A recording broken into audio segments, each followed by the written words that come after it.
சிதம்பரம் தொகுதியில் இவருக்காக பிரச்சாரம் போன போது நான் உணர்ந்தேன்.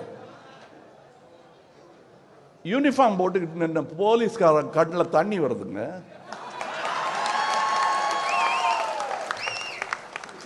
எங்க ரெண்டு பேர், நானே இவருக்கு மூத்தவர், எங்க ரெண்டு பேரையும் மூத்த ஒரு அம்மா கையை கொப்பிட்டு இவரை பார்க்கறாங்க.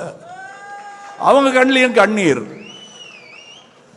அந்த கண்ணீரை பார்த்து உணர்ச்சி எல்லாம் படல, அந்த உணர்ச்சி வசப்படுறது இல்லை, உணர்ச்சியை புரிந்து கொண்டேன். அந்த பானையை தூக்கி பிடிச்சேன்.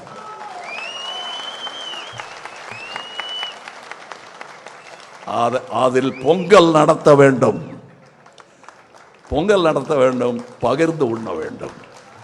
எல்லா வகையான அடக்குமுறைக்கும் ஒடுக்குமுறைக்கும் எதிர்த்து போராடுபவன் போராளி இல்லை, டெமோக்ராட்டிக் ஃபைட்டர். போர்னா அது அசிங்கமா இருக்கு, அதனால தான் நாங்கள் திட்டுறதை குறைச்சிக்கிட்டோம். கோபம் இருக்குங்கிறது தெரியணும், இல்லைன்னா இழிச்சமாயன்னு நினைச்சிருவாங்க.